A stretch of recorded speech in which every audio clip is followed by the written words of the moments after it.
সুযোগ এসেছে দুপুকে ঘাট থেকে নামানো। একটা সোনার মোহর গর্তে ফেলে দিই। কি গো গোপাল, হলো? এই রে দুঃখু ভাই, বস্তা থেকে একটা সোনার মোহর গর্তের মধ্যে পড়ে গেল। দুঃখু ভাই, গর্তের মধ্য থেকে সোনার মোহরটা তুলে দেবে? এ বাবা, ভালো করে ধরতেও পারো না। দাঁড়াও দাঁড়াও, দেখছি। উহ, কি শান্তি! অবশেষে দুঃখ নামলো ঘাট থেকে। এবার শান্তি শান্তি, মহা শান্তি। তুমি কে গো?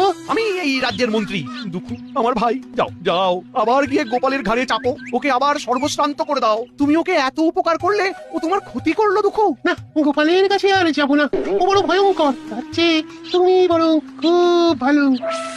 তুমি আমাকে মুক্ত করেছো, যে মুক্তি দেয় তাকে কি ছেড়ে যেতে হয়? হ্যাঁ, আজ থেকে আমি তোমার কাছে থাকবো। হ্যাঁ। বলো কি? না না না না, দুঃখু, না না।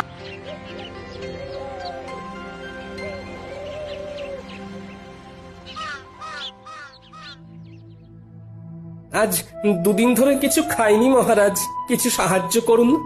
এটা কি করে সম্ভব গোপাল? তুমি তো কম রোজগার করনি, কোথায় গেল সেই সব অর্থ? বিশ্বাস করুন মহারাজ, কিভাবে যেন সব অর্থ আমার কাছ থেকে চলে গেল। ও, গোপালকে এই অবস্থায় যে দেখবো সেটা ভাবতেও পারিনি। ইস, আমার কতদিনের মনোবাসনা আজ পূর্ণ হচ্ছে। বাবারি, ভাবা যায়? তোমার অর্থ তুমি বাজে খরচ করেছো, আর কে করবে? আমি চাইছি না মহারাজ, কিন্তু তবুও খরচ হয়ে যাচ্ছে। এটা কি সম্ভব গোপাল? তুমি চাইছো না, অথচ তোমার জমানো অর্থ তোমার হাত দিয়ে খরচ হয়ে যাচ্ছে। এইরকম নির্ভেজাল গাল গল্প দেয়া কবে থেকে শিখলে গোপাল? ফাড়ামো বাদ দিয়ে এখন থেকে ফাজলামো শিখেছো? বাবা বাবা বাবা! গোপাল কোনো বিপদের মধ্যে পড়েছে, নইলে গোপাল তো মিতব্যয়ী, কোনো বাজে খরচ করে না। মহারাজ, আমি আপনাকে গোপালের পেছনে আর কোনো অর্থ ব্যয় করতে করজোরে নিষেধ করছি। আমারও তাই মত। মহারাজ, দয়া করে আপনি আর একটি মোহরও দেবেন না। আমারও তাই মত।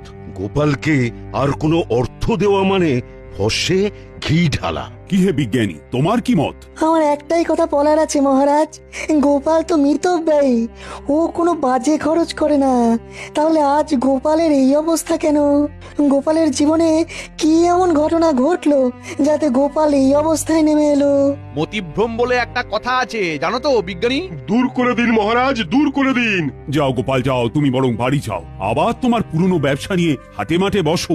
আমি আর তোমাকে কোনো সাহায্য করতে পারবো না। যাও, আর দাঁড়িয়ে থেকো না। তাহলে আপনি আর সাহায্য করবেন না? না গোপাল, আমার সব সভাসদেরাই তোমাকে সাহায্য করার বিরুদ্ধে। আমি তাদের বিরুদ্ধে গিয়ে তোমাকে তো সাহায্য করতে পারবো না। আপদ গেল। দিদি দিদি গো, এইটুকু নাও, কিছুদিন চালাও, এর মধ্যে দেখবে গোপাল দাদা ঠিক দাঁড়িয়ে যাবে। এই মোহর কটা রাখো, কাজে দেবে। কোথা থেকে কি হলো? কিচ্ছু বুঝতে পারছি না পুটির মা। একটা মানুষ রাতারাতি এইরকম ভাবে বদলে যায়। দিদা, আমি বলছি দেখো, গোপাল দাদু আবার ঠিক আগের মতো হয়ে যাবে। গোপাল দাদুকে দেখে আমাদের খুব কষ্ট হচ্ছে দিদা। সেই দিন দেখি ঢিল মেরে কাছ থেকে আম পেড়ে খাচ্ছে, আমাদের দিকে চোখ পড়তেই বলে খুব খিদে পেয়েছে তাই খাচ্ছি। ইস, এই দিনটাও দেখতে হচ্ছে আমায়। দিদি, গোপাল দাদা এখন কোথায়? রাজসভায় গেছে, দেখা যাক মহারাজ কিছু সাহায্য করতে পারেন কিনা। আমি একদম একা হয়ে গেলাম। কে বলে তুমি একা? এই তো আমি আছি না। দুঃখ দুঃখ থাকতে তোমার কিসের ভয়? তাই তো, তুমি থাকতে আমার আর ভয় কি? নাও, আর কোথায় টেনে নামাবে নামাও। এই তো সব সময় মিথ্যে বলছো। আমি শুধু তোমাকে টেনে নামাচ্ছি। হ্যাঁ, কাজের খবর দিচ্ছি না। ওই তো কাজের খবর আসছে, ওই বটা আর ঘটা তোমাকে কাজ দেবে। কি গোপাল? তুই আমার নাম ধরে ডাকছিস? নাম ধরে ডাকছে বলে কি এমন মহাভারত অশুদ্ধ হচ্ছে শুনি? হ্যাঁ? শোনো, সেই দিন গেছে, হ্যাঁ, আর তুমি এখন একটা সাধারণ লোক। তোমার সম্মান, প্রতিপত্তি সব চলে গেছে, দয়ায় বেঁচে আছো। একটা কাজ করবে, আমাদের বাড়ির চারপাশটায় কাল ভালো করে জঙ্গল সাফ করে দিলে 2টো মোহর পাবে। বলো করবে কিনা বলো? বলে দাও, করবে। করব। তাহলে কাল সকালে ভোর ভোর চলে এসো, খাবার নিয়ে আসবে, খোরাকি দিতে পারবো না। কি গোপাল, ঠিক আছে তো? এই কাজটা ভালো করে করলে তোমাকে আবার একটা কাজ দেব, ঠিক আছে? আরে সেলাম করো, সেলাম করো। বলো ঠিক আছে প্রভু, বলো। ঠিক আছে প্রভু। যাও গোপাল, ঘরে যাও। কাজ কিন্তু একদম ঝকঝকে করে করতে হবে, ময়লা থাকলে কোনো মোহর পাবে না। বুঝেছো? বুঝেছি।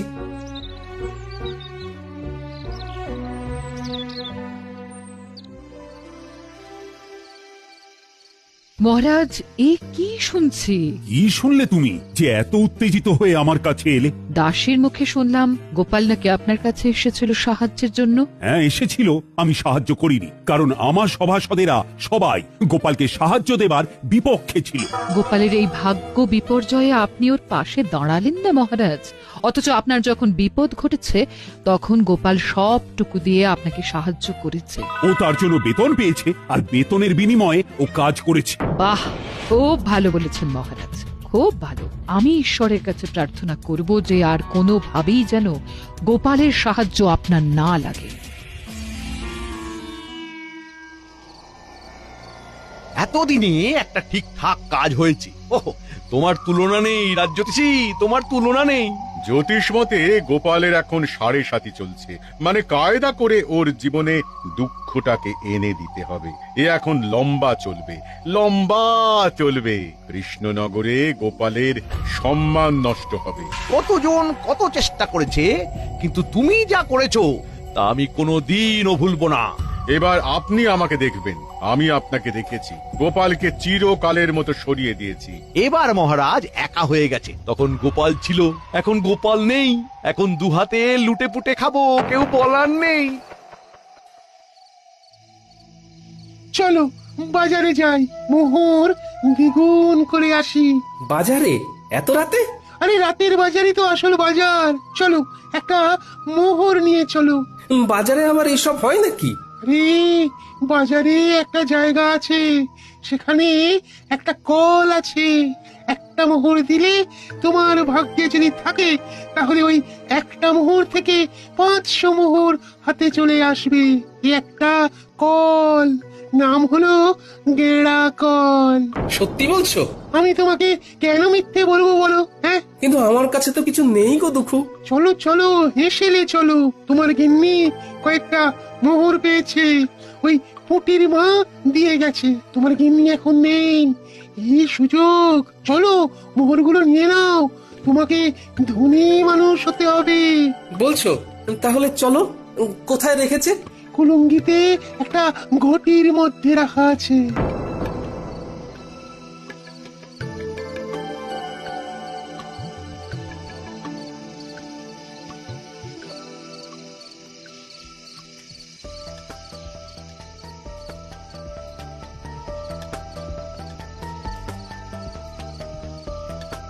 রান্নাঘরে মিনুর বাবাকে যেন যেতে দেখলাম।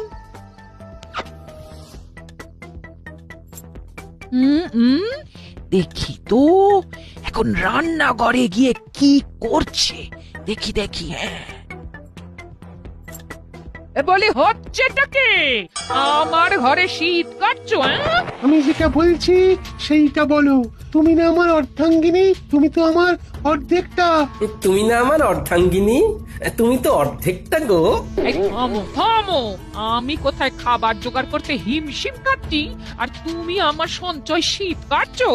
শোনো, আমি হলাম গিয়ে তোমার গিন্নি, আমাকে ভুজুং ভাজুং দেওয়া অত সহজ নয়। দেখি দেখি দেখি।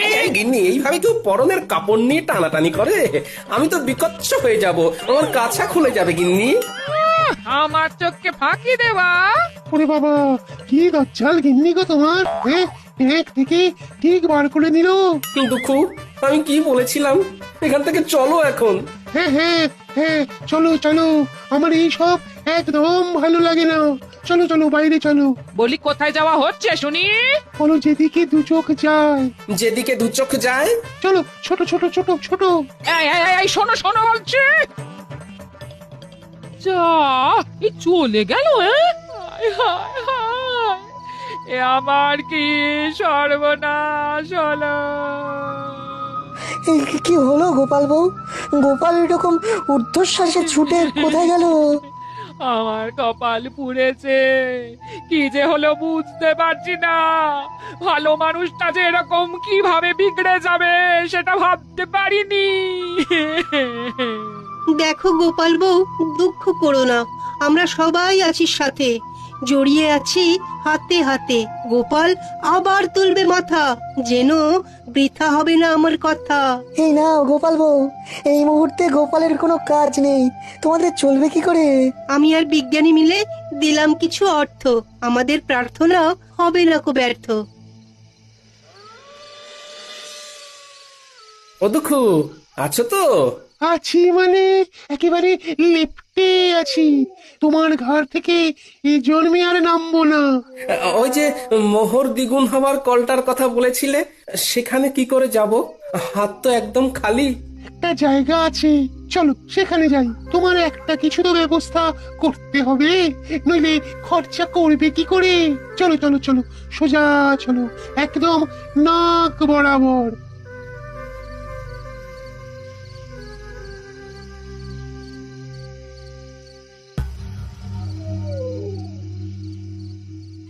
কি হলো? তখন থেকে দেখছি নিজে নিজে ফিকফিক করে হাসছো। কি হয়েছে? কি হয়েছে? এতদিনে শিখে ছিঁড়েছে। গোপাল বিদায় হয়েছে চিরতরে। এই গোপাল চিরতরে বিদায়? কি করে কি করে? কালো জাদু জানো? জাদু? জাদু আবার সাদা কালো হয় নাকি? কথাটা আবার পাঁচকান করো না। একটা পাতি লেবুর মধ্যে মন্ত্র পড়ে দুঃখকে জাদুর সাহায্যে ঢুকিয়ে রেখেছিল আমাদের রাজ্যতীষী। তারপর তারপর তারপর সেই দিন রাতে আমি আর রাজ্যতীষী ওই লেবুটাকে নিয়ে গেলাম বটা ঘটার কাছে। ঘটার বটা, এই লেবুটা গোপালের বাড়ির দোরগোড়ায় রেখে দাও। গোপালের পায়ের চাপে যেই লেবুটা ফাটবে, অমনি ওই লেবু থেকে দুঃখ গিয়ে গোপালের ঘাড়ে চাপবে। ব্যাস, গোপাল দুঃখের কোপে পড়ে সবকিছু হারাবে। 1 মাসের মধ্যে গোপাল একেবারে পথের ভিখারি হয়ে যাবে। এসব সত্যি ঘটবে তো, না আগের মতো সব ভুলভাল হবে? আমার কালো জাদুবিদ্যাকে অবিশ্বাস করো না, কাজটা করেই দেখো না, মজা পাবে। রাজ কর্মচারী যদি হতে চাস তাহলে আমরা যেভাবে বলছি সেইভাবে কাজ কর। ঠিক আছে, দিন। এবার চলো, আজ রাতের মধ্যেই এটা করতে হবে। খুব ভালো সময়, আজকের পরে আবার 6 মাস পরে এই তিথি আসবে, সুতরাং বুঝতেই পারছো। পারছি। তাহলে এক্ষুনি চল, আমাদের চোখের সামনেই ঘটনাটা ঘটুক। চলুন তাহলে। তারপর তারপর হ্যাঁ, তারপর সেই অমাবস্যার রাতে আমরা 4 জন গোপালের বাড়ির কাছে এসে দাঁড়ালাম। ঠিক এই জায়গাটাতেই লেবুটা রাখো। হ্যাঁ, এখানে এখানে। সেটা না হয় রাখলাম। গোপাল দাদা না এলে তো হবে না। আরে আমরা এসেছি কি করতে? ওকে দেখে বাইরে বার করব, তোমরা দেখে যাও খালি খেলাটা। তোরা তোদের কাজটা কর, নে নে রেখে আয়। রেখে এসে লুকিয়ে পড়ো। মন্ত্রীমশাই আপনিও লুকিয়ে পড়ুন। আর হ্যাঁ বটা, লম্ফটা আমার হাতে দিয়ে যা। এইখানে লেবুটা রাখলাম। গোপাল, ও গোপাল, একটু বাইরে এসো না। কে? আরে আমি রাজ্যতীষী। তোমার সাথে একটা খুব জরুরি প্রয়োজন আছে, একবার বাইরে এসো না গোপাল। ও বাবা, এত রাতে রাজ্যতীষী? আসছি।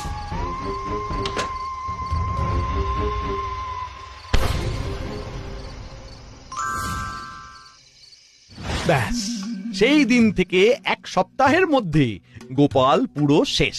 আর গোপালের শেষ মানে আমার শুরু। এবার দেখো কিভাবে আমার সঞ্চয় বৃদ্ধি করব। প্রথমেই তোমাকে 7 নলি একটা হার দেব, বুঝেছো? সত্যি বলছো? সত্যি সত্যি সত্যি, এই 3 সত্যি। ওই দেখো গোপাল, একটা পাথর পড়ে আছে, দেখতে পাচ্ছ? অন্ধকারে কিছু দেখতে পাচ্ছি না, তুমি আমাকে নিয়ে চলো। এই যে এই পাথরটা, এই পাথরটাকে ঠেলো ঠেলো ঠেলো। এগুলো কি গর্তের মধ্যে এগুলো কি? এগুলো সব তোমার। নতুন করে খরচা করতে শুরু করো। বস্তাটাকে তুলে নাও, নাও নাও, তুলে নাও। হ্যাঁ, তারপর রাতের বাজারে চলো। ওই গেঁড়া কলে মোহর দেবে, আর মোহর দ্বিগুণ হয়ে যাবে। সুযোগ